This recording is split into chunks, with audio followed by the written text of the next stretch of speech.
haven't played against EG yet. I don't know their form, but I'm guessing it will be just EG Asters and yeah, IG in the wildcards. Insightful as always. Thank you so much for a fantastic interview. And back to you guys on the panel. Bye-bye. Keeping it safe. Keeping it safe indeed. Thank you very much for that interview. Always great to get to hear from Puppy. And also it's great to hear a little bit about what he thinks for the future competition today, because we have to be keeping our minds on what we're going to be doing here. 15 total best of twos over the course of 2 days, guaranteed, to try to figure out which two teams are going to make it out of wildcard, and we might have some tiebreakers as well. And already we're hearing Team Secret thinking about IG, and that matchup will be happening soon. We'll talk about the schedule just a little bit more in a second here when we get a chance to look at it, but we have some pretty important matches about to come up here, Tsunami. Yeah, and I still don't have a clear frontrunner. I think if Puppy is also afraid of IG and IG is currently the only team with 2-0, then in China v China, IG did not look very good. So I would not be surprised if Vici actually 2-0 IG and it goes the other way around, and then IG's back to net 0 again, because in the DPC, I was not considering them to be very good. So this is the schedule for our stage. Correct. So it goes IG back-to-back. We're going to be watching Vici next against IG. Then after that, they're playing against Gambit. But do they have another match right after that? I think against IG Secret. That's the last one. So basically, IG Secret closes out the day, and that could be the deciding series, which is pretty interesting here. So IG just goes back to back to back, and potentially decides. And once they get 2-0'd, if they get 2-0'd by both Vici and Gambit, then somehow... that's all they have to do to relieve the pressure. That's it, just lose. Just lose. That'll just decide everything nice and easy, and we're going to be figuring out if that's the route they're going to go with, if they're going to follow Tsunami's lead and just lose. We're going to be jumping to a quick break. When we return, we're going to find out if that's the route they take, or if they're going to be able to get more draws like everybody else has gotten, or if they'll be able to put a big W on the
Every event is a part of esports history, full of memorable moments every fan wants to be a part of.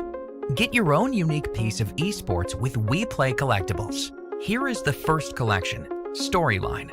Logo token, trophy token, story token.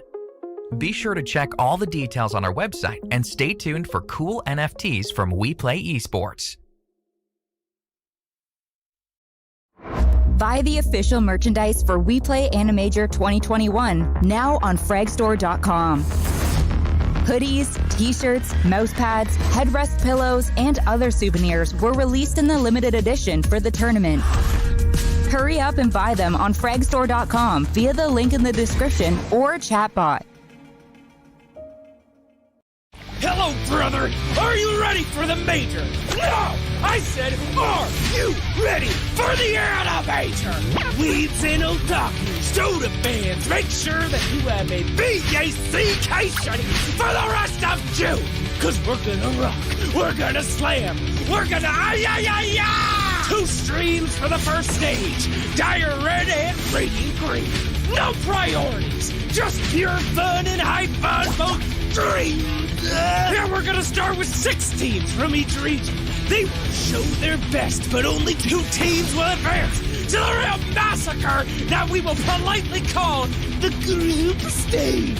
Round robin, best of 2, Madness, Team Nigma, Team Secret, Vici Game, Invictus Game, Execration, AS Monaco Gambit. Oh, brother, this card is really wild. Ha!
IG is about to play 2 series right here on the Dire stream to try to figure out if they're going to be able to move forward. The first one going to be against Vici. My name is Rich. I'm going to be your host. I'm joined by Dota legend AUI and Jenkins. I thought you were going to say Dota legend Jenkins Dota. That's what I thought was happening too. But he didn't do that, did he? Yeah, that was really weird. That wasn't good of him. Very strange. Can you do that again? My name's... I'm joking. Oh, man. I've been watching a lot of this. It's hard to say Dota legend Jenkins. Yeah, it doesn't make sense. Doesn't roll off. I can't even remember my name right now. I am pretty upset with you, though, AUI. I don't think you got the memo. What was the memo? It's supposed to be a Catboy panel. A what? A Catboy panel. A cat? Oh, yeah. Catboy. You have a problem with the boy part, not the cat part. Yeah, just... Yeah. I see. Okay. Sorry. I didn't get the memo. I would have done it, honestly. We can correct it mid-series. I'll get it for next one. Yeah, okay. That's what it takes. We can fix it mid-series. So let's talk about what we're expecting to see, us cat boys, what we're expecting to see when we actually do get into the next series, because it's been an interesting day of Dota already. And I feel like, AUI, I'm excited to talk to you about this and get your perspective, because we're seeing best of 2s that feel a little bit different than what you would normally expect. It's like one team absolutely destroying a squad and then getting destroyed subsequently. We've seen that on this stream today. We've seen it throughout the event. We've seen a whole bunch of draws across the board. Do you think that this is coming from the new format, or do you think something else is at play in the wild card? I think it's a bit of a mixture of both. I think the 2 biggest factors are... Sorry. The 2 biggest factors are these regions haven't played each other, and when you haven't played each other, you don't know what heroes are actually better than others. So you're coming at each other with opposing ideas, and when one team has a better draft, it also often looks like a stomp, even if their skill level is really close. Yeah. You know, sometimes Creation, their C region meta is better for this draft, and another time the Chinese meta is better, and that ends up in a 1-1. And I think also, like, the previous major and just DPC in general, at least to me, has proven that all of the regions are fairly close in terms of skill, for sure. and the tier 2 teams and the tier 1 teams are not that far apart anymore. Everybody knows to stand on high grounds. Everybody knows to place wards in team fights and these kind of like things that weren't fundamentals before, but they've become fundamentals. So there's not that much left in Dota to discover other than like the flavor. And so when you have teams like Gambit picking like Lauren off this like mid morphling, you know, every single game, you have like these little flavors, it can result in these stomps where it's like you just have this very weird strat coming from this team nobody's really used to dealing with. For sure. It's pretty high percentage, like when you're playing with so many regions that there's just a strat you don't understand. Yeah. Or they play it poorly in your region. Like, this is our reaction. We've beaten it before in scrims, and they break it out and they're like, they're doing that thing that we just beat twice, and we know how to counter it. And both teams are expected to win, but one of them is right. Yeah. Yeah. And now, kind of exactly what you said, AUI, is going to be turned on its head here when we have teams like IG and Vici playing against each other.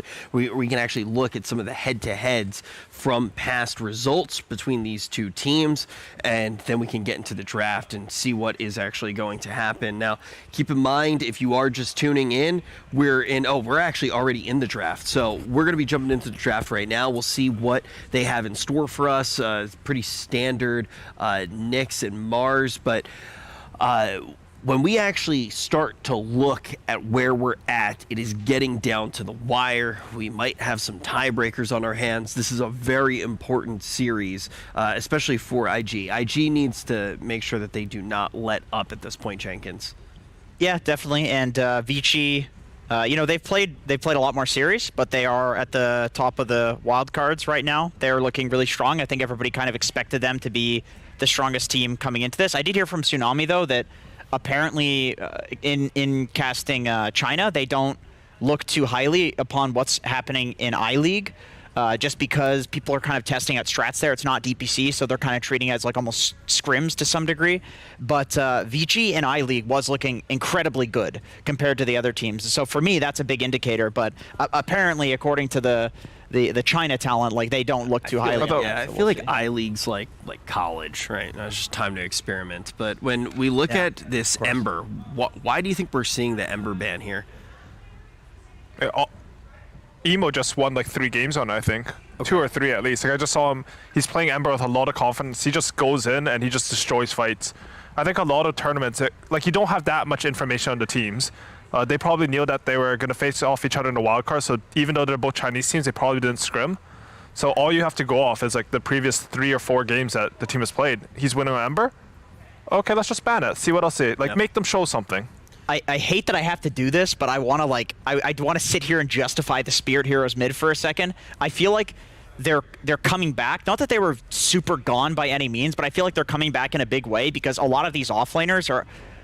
You have these kind of do-nothing heroes. These heroes that don't really run around and skirmish. You have heroes like Broodmother, Necrophos, which is huge in pubs and has a super high win rate, was super valid during DPC. We're not seeing too much in the wild cards, but there are a lot of these offlaners, Bristleback another one, that just kind of sit in lanes and they'll frontline and they'll be tanky and they want to fight, but they're not the hero that's going to go in and actually actively get stuff done. And so having mid laners that do that, especially something like an Ember Spirit, which I think has gotten buffed tremendously. Darkseer's another one of these heroes. It's a +1, right? That makes a lot of sense. Like, these offlaners, they're tanky, they're good fighters, but they don't start the fight for you, right? So like the Spirits, they're traditionally the mid heroes that if you have something to back you up, they will win you any fight. They'll 100%. Start it and, you know, your offlaner might come in and finish it. Yeah, for sure. Right. AA as well has just been super popular to open up in a lot of the drafts that we've seen so far in Wildcard. I think that hero's the most picked hero this tournament so far. It has a pretty decent win rate.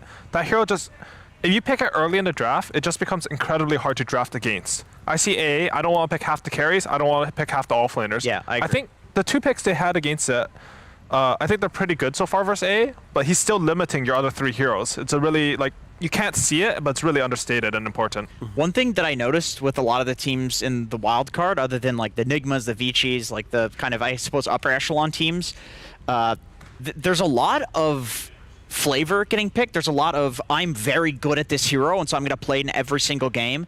But there's sometimes lacking of synergy. Sometimes there's just not some wombo combo, and then in the late game we have what happened in the I think it was Nigma Gambit or something. I think it was Nigma Gambit. You're saying this is across the board right now? I think across the board in the wild card there's a lot of non-synergy being picked for whatever reason. Just picking comfort. It's just a lot of picking comfort, yeah. Which I suppose it makes like you pick a Void, you don't have as much chrono damage as you would expect. You pick I think Nigma picked Darkseid. Yeah. They didn't have any stuns with it at all. It's a little weird. It's a little strange, and that's a big reason that I really love this Ancient Apparition, because it does feel like there are a lot of strong meta heroes that combo incredibly well with it. So not only are you blocking out like 50% of the hero pool with the pick, you're also comboing with the other 50% of the hero pool. Yeah, that makes sense. Which is I mean, it's literally anything with a stun. Anything with a stun. Anything with a stun.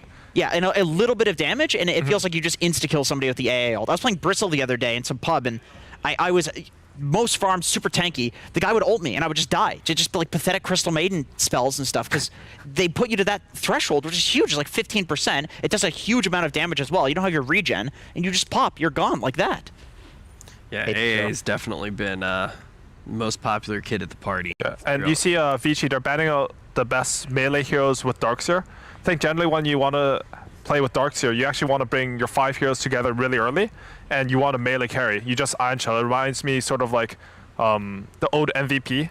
You would have like 4 of them on the Darkseer, and Kyo would just play some PA, and they would just run at you as soon as they hit like level 7 Darkseer. Right, like some hero to combo with it in the laning stage, but then some carry to actually use the surge and the thing is, health from the Iron Darkseer Shell. is a carry hero. Yep. Like if that hero has good lane, he will 1v5 the game. It doesn't matter what your carry is. You'll do all the damage to the carry. You'll control the team fights. You'll do everything.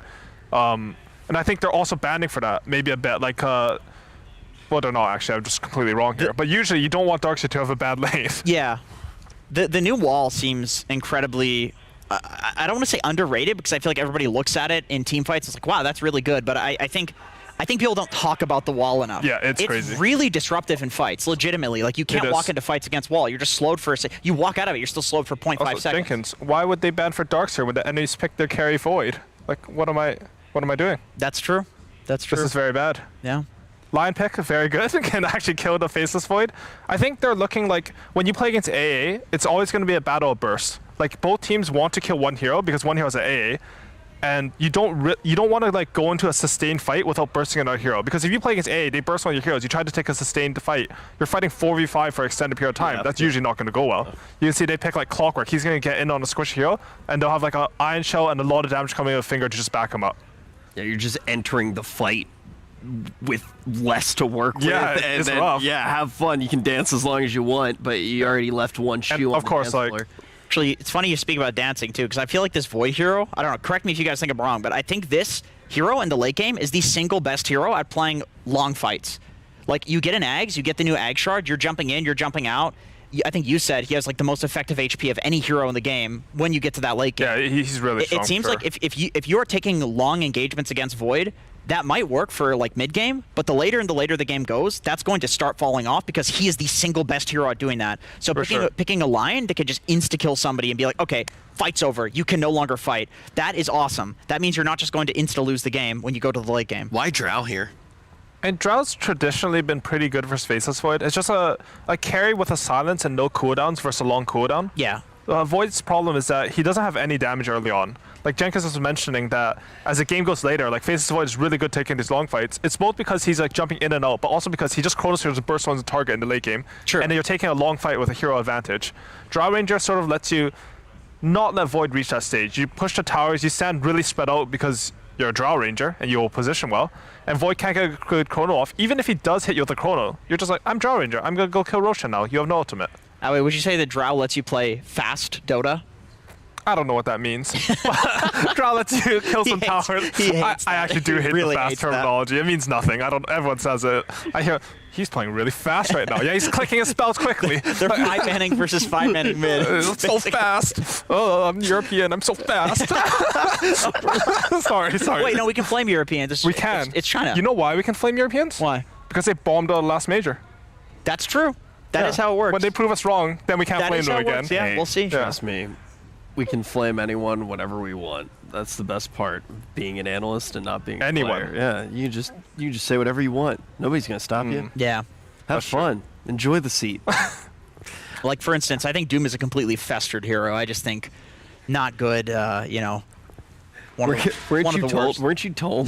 He literally he just told me that Doom is like one of the best heroes he thinks in the tournament. He's not allowed to use the word festered. He's not allowed to use fester. No. Yeah. Why would you not be allowed to say fester? I think Kyle's on the other panel though, so he can't hear you. Yeah, whatever. I don't know where Kyle is. Anyway, yeah, no, I think Doom is actually one of the best heroes in the game. He's real solid. And Doom versus Drow, it's a weird matchup. I guess it's a lot better for Doom now because you actually have some base armor. Before, Drow would just dump him in shredded, lane. yeah, He would just die. Just the worst. Doom's like Drow is a hero. Like if they can run in on you, of course, like you're gonna lose your ultimate. It's gonna be hard for you. They do have some pretty good protection for him. They have the line disables, and you just have vacuum wall with a clockwork. But I think for their mid hero, they should look for something that like goes in to engage on Vici so that Drow can like hit safely from far. I'd prefer a melee hero. Honestly, I'm terrible at like thinking about heroes with the hero list in front of me because I've never had to play Dota without a hero list. But yeah. That's why I have my phone right here. That's really smart. Secretly I should do that. It's hidden by the UI actually. Yeah, this is actually, I'm just remembering now, like there's a while where the Faceless Void was considered to be a counter to Drow. Really? Yeah, so I think it was like after they had just changed Time Walk to be this like backtrack, and they added the Agony. You just sustained him, or yeah, you just stay on top of the Drow. Like remember, people were going for the Heaven's Halberd build. Heaven's Halberd I can see that actually. That makes sense. Like I am Void. I have 3,500 HP. I'm just gonna stay on your Drow. Yeah, that makes sense. Because Drow, like she does a lot of damage. But if you do a lot of damage, like if you take too long to kill a target, eventually they're going to move in on you, right? It's the same thing, like this concept of like, if you start to fight, you need to burst a hero, because if you have 5 heroes alive, it's very easy to like move forward and backwards in fights. You just are all coordinated, you'll cover for each other. Yep. The moment it starts to break down, like that's actually when Drow excels. The less heroes are in the fights, then you don't have a way to get on top of her. Yeah, exactly. She'll literally just like, you slowly die to her. She's like a blender. It's very sad. And they do have heroes to get on top of her, like with the same line of thought. Like if the Void goes in at the same time as Ursula and Doom, you do have like some counterplay. You have Cog to a Vacuum, but that's a lot of beefy boys. I mean, I could see these heroes though, like these exact heroes that want to get in there. Once they get in, they can't really get out against the Drow. So if Vici don't have decent lanes and decent early game, this Drow could look like the single best pick ever. Because all of their heroes are very committal. Void jumps in. If he gets silenced, doesn't get his chrono off. If Earth Spirit rolls in. If Doom like jumps in and blinks in, uses his Scorched Earth. They could all just feed and look pathetic. And Drow can actually do enough damage to tear through all of their armor. And they're committing with the TA. This is a very like all jump in at the same time and get on top of you. And they've got the counter pick. All right, Razor. That lane is like, it's a weird lane actually. It's good for Razor, but it's like less good than you think it would be. People do the max meld build, right? Oh, really? Yeah, at least a couple points in meld. Okay. Yeah, no, it does a lot of damage, but even if you just have to jungle from like level 2 or 3 on TA, you're not feeling that bad for Razor. And then when you have the traps, you can just trap. I mean, we'll probably see like IG we're probably very good at dealing with it. You'll bring the clockwork over early and not let TA do anything. Yeah. I really like this Razor just because the Drow feels like a really weird surge target. Like you don't really want to, unless it's one of those situations where Vici has completely committed and then they're just, you're chasing after the Drow slowing people, but like the fight is already over. But Razor can be surged at the start of the fight and he's scary. Yeah, it's one of the heroes like, you think you need a melee hero with Darkseer, but there are some range heroes that use it perfectly well. Like even I basically a melee hero. He basically is a melee hero. Also, I've seen some change suggestions like make Razor a melee hero. It's like, okay, he'd be completely busted. That would be nuts. That would be crazy. Nuts. It would Look at the split. It's not very often that we see chat completely split when it comes to these votes. For the most part, we've just seen like 90% in favor of one team. In favor of Nigma. Yeah. Like, Nigma got 90% favor. And then it's wrong, and then they tie. Yeah. But no, chat was right once, which means chat was right. True. You have to start thinking like chat because they are never wrong. But in this, we have a very, very interesting lineup from both of these squads. Excited to see what happens. Chat's completely split. Let's see who's going to be able to take it. IG or Vici, the game is ready to get started.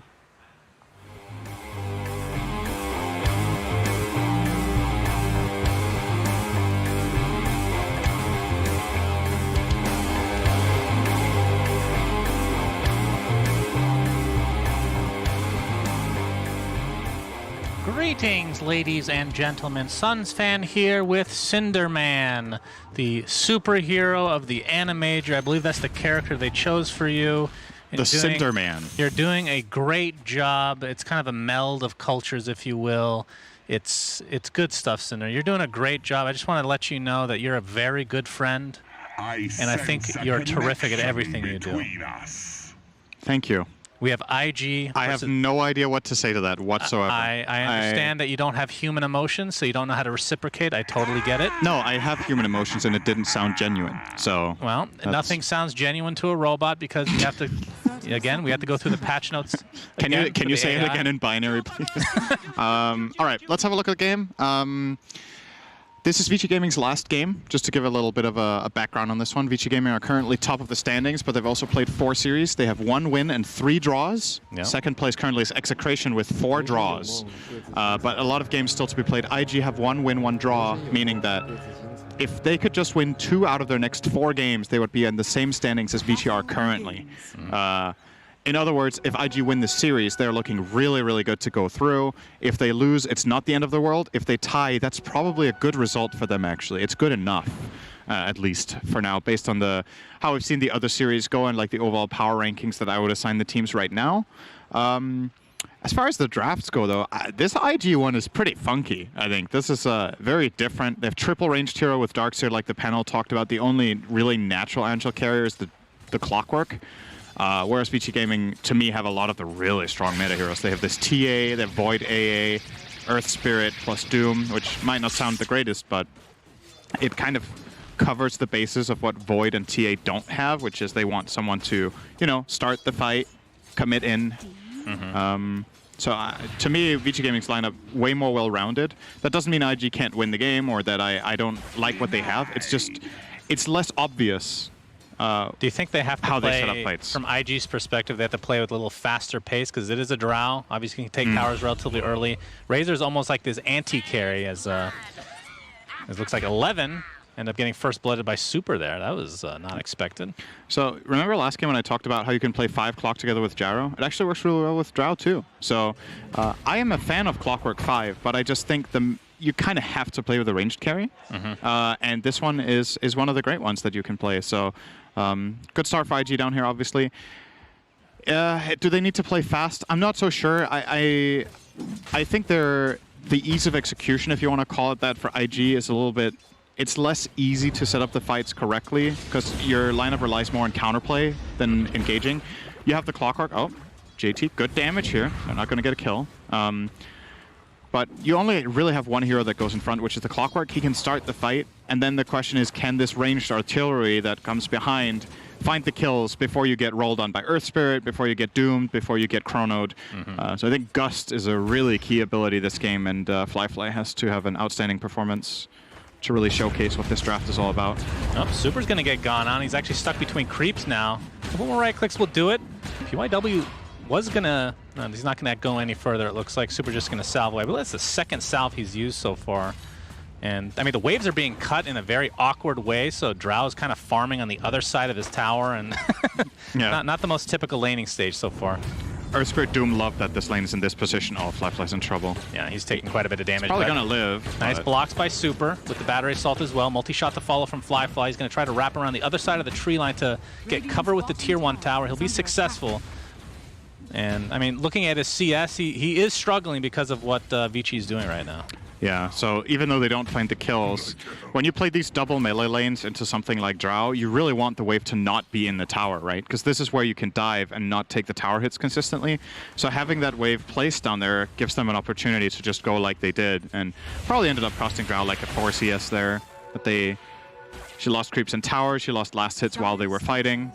So, and we talked about this the last time we cast them, which was the one series they've had so far where Super played Disruptor twice. So he has 2 heroes now, as Flyfly is going to get chased here, but Super's doing his best to try to mitigate as much damage as possible, but Flyfly just one, old 11, double kill. Able to take him out along with Super. So this lane has quickly become an absolute disaster for IG. It's a good thing I didn't say anything because it would be a caster curse, but now I can do it post-mortem. Super's been pretty impressive, actually, from the 2 games that we've seen so far. Yeah, I don't know why people went in with low expectations. All right. Well, that is not an expected kill whatsoever. As DY can't even stick around to kill Kaka because he's getting chased by JT. You talked about not having an Ion Shell carry. Well, Darkseer can put it on himself. Yeah. You know what? They had it on Lion, too. That's true. They literally meleeed them with Lion. I like it. It worked very well there, obviously. Fly's going. Oh, this would be huge because he's level 3 only. Cannot die again. Gus does hit both. They're done. going to get this. My goodness. Oh, boy. Old 11 with 2 kills now in the position 1 Drow, who I believe TP'd back there, so we'll have to take the walk of shame. I mean, what do you do with Drow when you get dumpstered in lane like this? You can't really jungle. She's just way too slow. Yeah, that's rough. That's really the biggest story of the game. Yeah, you get these kills top, but I would definitely say Vici Gaming in a comfortable position just based on game plan, right? We were talking about how crucial Drow is going to be. If you don't have any farm on Drow, she is very, very irrelevant in a game like this. She's just going to get overwhelmed. I mean, Super is going to be out-leveling him here in a minute. Yeah. He has to walk all the way back. So you can see Kaka getting pressured a bit by Poyoyo. As Super, they know that he doesn't have a TP on the Drow, so this will be an easy cleanup for them once they had their spells back up, as Fly still, no boots, obviously. I mean, it's still really early, but... Level 3 Drow against level 5 Doom. Yeah. With an Earth Spirit backing him up. He's going to salve up. Next Scorched Earth is probably going to be a dive again. And what Clockwork can offer in a lane like this is that he can be like a wall, right? He's supposed to cover the Drow from getting gone on by these brutes. The problem is they're just too strong. They're just killing the Clockwork, actually. And maybe IG have to look for a possible Lion rotation to kind of solve this problem. I don't see things getting much better for Fly at this rate. Is there any consideration for like swapping lanes? I mean, this is a lane that like Darkseer is used to running as Great initiation. On the Fly Cogs is only going to trap old 11 inside, so Fly with the Gust should survive. Might be able to turn this around, actually, as there's going to be TP support in the form of Razor, and the multi-shot not quite enough to kill off PYW, but the Plasma Field is there, so Emo, there's a rotation they needed. Yep. Worth mentioning as well, by the way, this is a very un-emo hero for this tournament so far. He's been primarily playing these like high-tempo movement heroes like Void Spirit, Ember Spirit. We saw Magnus as well. Yeah, he had a Magnus too, like heroes that have stun or some sort of catch and just really go in and burst. Razor is quite different. Yeah, he's actually sticking around to potentially get a kill on the Doombringer. We see Darkseer die in the top lane, so it's going to be a trade across the map, but Emo's getting turned around by PYW. The tower is doing a ton of damage, and they will find the trade. PYW is going to be pretty happy with that exchange. God, he's level 5.5, minute 6. Yeah, and Fly's still 4. Oh. Like, both Doom and Earth Spirit are going to hit level 6 before any of the bottom heroes do. And then what, like, IG. You know they're coming into the lane with Doom soon, like the actual spell that is. Yeah. Then what do you do? Oh, I actually don't know what the pressure is here. Super. Oh, he rolled a little bit too early. Got hit by the battery. Yeah, now he can't really get away, for the time being at least. Super doing a nice job of kiting a bit with that battery assault. Fly. See the Gust now onto 2. As, yep. Old 11 wants to chase, but there's more TPs coming in. This time Kaka, level 5. PYW taking a nice path. He should be able to survive as a result. But yeah, there was no consideration, I guess, for Drow to just switch lanes? Like, is that just, I mean, that's obviously not a great matchup either. Where do you You're go? this far behind, but...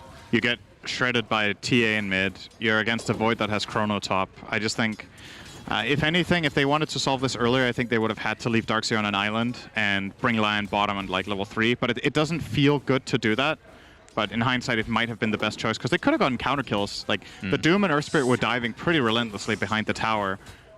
And that's where Lion can really shine with a rotation, but didn't come in. Well, Doom does have his ultimate now, and it's not going to be a surprise. They can plainly see that here. But they are, I mean, there's 3 members of IG in this bottom lane, so they're expending quite a few resources just to try to get Drow back in the game, which, you know, leaves the other lanes kind of open for now. Yeah. And he's actually forced to go into the jungle knowing that Doom's ultimate is up. He's 6 now. Now he can jungle, so it's okay. Worth noting, by the way, in the mid lane, the Razor was obviously the last pick of the draft overall. He is behind on net worth against TA, minute 8 by 400. He had to rotate bottom to help. No. TA has just been completely free farming jungle as well, and will be ramping up fast. We saw Ori yesterday on, I believe it was against Secret, stellar TA performance. It's a very powerful hero, this patch. I'm surprised they got it last pick. It's been banned first phase in some of the series we've seen so far.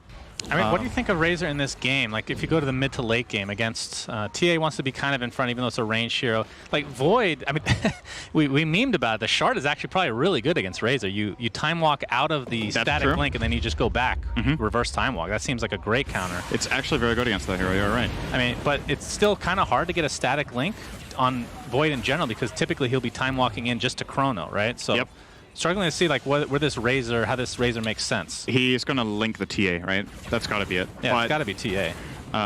But I think she's going to just flash farm the jungle, right? Right, and a really big part of the reason they picked the Razor has to have been for the laning matchup, right? I get you have the Drow on your team as well as Razor here, but I think you probably just... If you picked it specifically to shut down TA, you failed, right? Like, if that was the reason, then there were probably other heroes Emo could have grabbed that could have had a similar outcome, but then offered more of what the team might have wanted in terms of, like, frontlining or catch or team fight, where Razor is very limited. I guess part of the reason they liked it, too, is that Razor traditional is a good matchup against Doom. Mm-hmm. You cast your spells, and then if you get doomed, you can stand your ground and just fight with your ulti running and a link running. Mm-hmm. That might have been a really big part of the consideration, but yeah, I'm not fully sold, especially not after seeing this early laning stage. I fear for IG that they need some really good counterplays so they don't just flat out get overrun. Yeah, we see a missed roll there, but TP support coming in for IG as well. I mean, that's the other thing about Razor is not, and TA is just this hero that snowballs out of control once you start getting that farm. Razor doesn't really have a comeback mechanic. He just wants to fight for the most part. Wants to get tanky and fight. Mm-hmm. But a smoke move to top. Yeah, I'm not sure what the build on TA is for the Chinese teams, but I know in NA at least we see a lot of Aghanim Scepter actually, which we'll talk about in a moment because it is such a cool item. I think they generally just go Death, so he is in trouble. Into Finger Death ready to go, and yeah, that'll be an easy kill for Kaka. First stack of the game. And a much needed kill, which of course when you have a Drow on the team, that typically will turn into a tower when you're this close, along with that siege. So that's the timing there. It's a good, very, very good pick. This is the perfect timing. Ideally, Void isn't there anymore. Usually you will have rotated off of the safe lane at minute 10 because of this exact play where you kill the safe lane at minute 10 and use the siege creep to take the tower. A lot of the times the carry will either be in the jungle or have rotated to the enemy safe lane to take that tower, which is where Old 11 is currently getting the job done. So I want to chalk that up to being a little bit of a mistake on Pio's part, but it's still... They're still in a very comfortable position regardless of that one death. AA does have the ultimate now, and I mean that's the other thing about IG. They don't really have crazy team fight either. You got the hookshot initiation. It feels like Darkseer is basically your biggest team fighter on top of the Ice Blast. And then on the other side for Vici, they have obviously Chrono. I've talked about the Ice Blast with the initiation from Earth Spirit, but I don't know. IG's. I mean, I know it's not all about team fight versus team fight, but if that is one thing that they're definitely lacking. If you're not. Like a very simple rule of thumb, Dota isn't this easy, right? But let's say you have weak team fight, usually what your lineup wants to do is either it wants to farm or it wants to skirmish. But I'm not... Uh-oh. Yeah, the roll in. AA Blast is coming. Not connecting. He has haste. Absolutely not, but Emo, he's going to turn this around. He has a static link applied to TA, who has the haste. He will be able to get this kill on the PYW pretty easily. The Chrono is on 2. Chrono. They will get the Razor and the Lion. Actually, it's on 4. Holy jeez, on the bottom side of that as well. That might be the best level 1 Chrono I've seen in quite some time. That's 4 kills, and all they lose is the Earth Spirit. That is disgusting. That was such a good Chrono. I think he got it on 3, and I think Drow walked into it by mistake, trying to maybe cast a gust. But yeah, I mean, that was really, really great placement. It's always impressive. I mean, it's one thing how many people you get in the Chrono, right? When you get all 3 of them in the periphery, that means it's like really good spell casting. If they're close together, it's easy, right? Like getting a 3-man Chrono and people that are on top of each other, but that had to be placed really narrowly. If he misses it by a little bit, he might have missed all 3, right? Like that's how close they were to the edge. So really, really nice coming out of Puyoyo there. And that cements them a 4K gold lead. Yep, that is pretty monstrous. Like, how often do you get a 4-man Chrono on Void at 13 minutes? Like, that's very rare. I mean, we're literally just talking about their team fight potential, and they just showed it right there. Yeah. The fact that Old 11 on Doom has a Midas, not something you see all too often anymore on the Doom. As, they do find the pick-off potentially on the TA, but might be staying alive a little longer. The Meld is going to keep him alive as Kaka does have the Finger of Death, and the Refraction is not going to be enough, so that's the second charge for Mr. Kaka. I mean, both times that they've had these like smoke ganks, they've gotten 2 pretty important kills, both on the Void and the TA. And the timing of this is immediately, okay, Chrono's down, we're going to go. They all respawn, TP'd mid, and just smoked right away. And they're going to try to turn this into mid-tier 1. This is a really good response from IG. I don't know if they're going to be able to take the tower, though. I feel like Doom plus Earth Spirit could delay this significantly if they were there just casting their spells, but maybe they're just content to let it go. Super's even confident enough to go up here and look for a successful AA kill. Yeah, very nicely done. Puyoyo trying to turn this around onto Super in the meantime with the time dilation, and yeah, with Old 11 transitioning over. will be able to trade that out. Okay, so Doom with a Midas. We stopped seeing this for like, I want to say 6 to 8 months, even longer, once that talent got changed around. What are your thoughts on this? I mean, they're already up right now. I think given the start, I really like it this game because given the start that they had, I think it's very likely that IG can't pressure them enough, right? You look at the lineup you're against, the team fight is relatively weak, where the push and the pressure comes from the Drow, and they know that they destroyed the Drow. So you can kind of, you can reap the benefits of that bottom lane and just build up. And you're also got to feel so confident about late game, right? Like you have Void Doom AA late game. It is filthy. And even TA has become a much better late gamer than it used to be because of the talents and the itemization. Generally, the timing that you would consider late game nowadays like has moved forward. At this point, late game in Dota is probably 30 minutes, right? That's when true. a lot of heroes have like 3 or 4 items. So stomp initiation from Old 11. That's always a good creep to have, and Fly is dead. 5K net worth lead, which again, 15 minutes. I mean, we're doing a bunch of stomps today, it looks like, Cinder, and if this continues on, this is not looking good for IG. Basically, every concern I had for them is what's going on right now. If you don't get off to a good laning stage with a lineup like this, it's often going to be really difficult. Super getting caught out here. Yeah, well, IG looks to be trying to come back into this. They do get the he's wall side blading off the onto cogs. 2, and Razor definitely going to fall along with JT. And Pioya, I mean, he was stuck in the cliff, but it didn't matter. Yeah. They got the 3 kills pretty easily, and with that Deso being picked up by the TA, it's an easy Roche. It's actually, it might not sound like that big of a deal, but it's actually a really nice part of playing TA against Clockwork, that you can side blade off the cogs. Because usually when you think about it, what Clockwork will do when his team gets initiated on, he would hookshot in and do a defensive cog to try to protect his team. Right. TA is just, like, with this side blade talent, he was hitting every attack while they were cogged off. So he didn't really care. The chrono was great once again there. I mean, this is hilarious. Oh my god, they're just getting run over, actually. Yes. The fact that Ori is doing this well, and he's still not even the top net worth on his team. Yeah. Doom is out of control. Like, Midas this is Midas crazy. Devour will do that.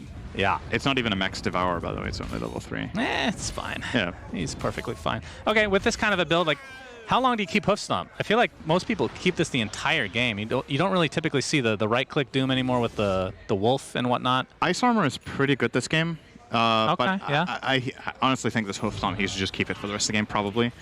I was wondering if he was going to get Ice Armor in the laning stage against the Drow lane, but it wasn't necessary. They ended up just playing aggressively instead, and it definitely paid off. Maybe he didn't find an Ice Armor either. I don't know if he was even looking for it. But, yeah. I'm trying to look at this from IG's perspective, like, what do you do now, right? You have Razor, Drow, 2 ranged cores that do not have items against these monsters that are just going to run at you and smack you down. I feel like farming is not going to work. Like, you're not going to reach the items that you need.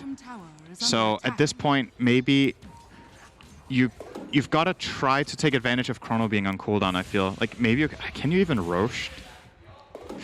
I don't know if this is oversimplifying it, but looking at IG's lineup, it feels like just on the lineup alone, you gotta have better lanes. Yes. Like the laning stage has to go I better agree. to be able to snowball. It really is that simple. Like so if you want to break down Dota into like the simple aspects, right? Let's say there's like the laning stage, there's skirmishes, there's team fights, and there's late game and Roche, right? Like all of these things. Where is IG's lineup better? What's it better at? It's technically, it's not better at Roche, really. It's definitely not better at team fighting on average. Oh. We see the Ice Blast come in. That's true, but Pioyo doesn't really seem to be too scared as the static link is applied. He can just walk away. Time walk away, in fact. PYW the is basically just soloing 2 heroes. Crushing them. PYW. He is and so Drow in the good. meantime getting chased. Looks like he'll get surged to safety for now as we see a Spirit Vessel being applied. There's a Hoof Stomp that should be the demise of Mr. JT. Gets a vacuum off just before. At least they save the Drow, but I mean, that's barely a silver lining. That's more like a gray lining. Thanks for laughing at our terrible joke. I appreciate that. You could have gone for a different, like, you could have gone for like a copper lining. Brown? Or bronze lining. Brown? No, silver is, you know. Yeah, bronze. Yeah, bronze would have been better. That's true. Copper, bronze, herald, you know. Herald lining. That's as bad as it gets, apparently. Chad, if you're Herald, it's okay. We're not laughing at you. We're laughing at the joke itself. There's nothing wrong with not being good at this game. It's very hard. The one thing I would say that IG maybe in theory has like really like Drow's just a good tower pusher, but then again, once TA gets this Deso, he just pounds upon it as well. So I don't know. The draft is kind of weird. And with the TA having the Pike as well, you have the protection. Like, what is the one thing that IG can possibly do to win a fight? Feels based off of the clockwork, and you already have the solution we ready. have the Doom onto JT, so no spells for you. He will likely fall here as Super does get off the cogs, the counter initiation. All right, they might be able to look at the Faceless Void. Pioyo does drop with the finger of death there, but IG is just crumbling. 3 dead. They actually call it GG. They get 1 kill, and that's pretty much it. So a complete mega stomp for Vici Gaming. I mean, you look at that fight, right? They got the perfect gust on Void. They didn't even get Chrono off. Yeah. Void got gusted, bursted, and killed, and they lost 5-1. Because TA and Doom were just running them over, Yeah. I mean, I don't know how much I want to chalk this up to the draft, because I think it wasn't just that. I think bottom lane went exceptionally well for Vici with the heroes that they had. They just did a very, very good job at diving and putting all that pressure. The TA versus Razor matchup even ended up going TA's way because that to help bottom. So a lot of what happened, if you think back on this game, kind of came back to how much they needed to assist bottom lane, right? Kaka on Lion and the Darkseer top by JT got 2 kills, if you remember. They got the double kill top lane. Then Lion pulls bottom, so Void is free to lane.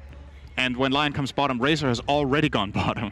It's like they've pulled all of their resources to help this bottom lane because they have to, and it's just way too expensive. I mean, not only that, but they didn't really get much out of it either. No. Like, the Doom never died. Like, yeah, they just, it struggled from minute 1, it felt like. I feel, in hindsight, I think Lion has to go bottom level 3, and that's their best chance. I don't know if it's going to work, but it's better than this, right? Darkseer can hold his own somewhat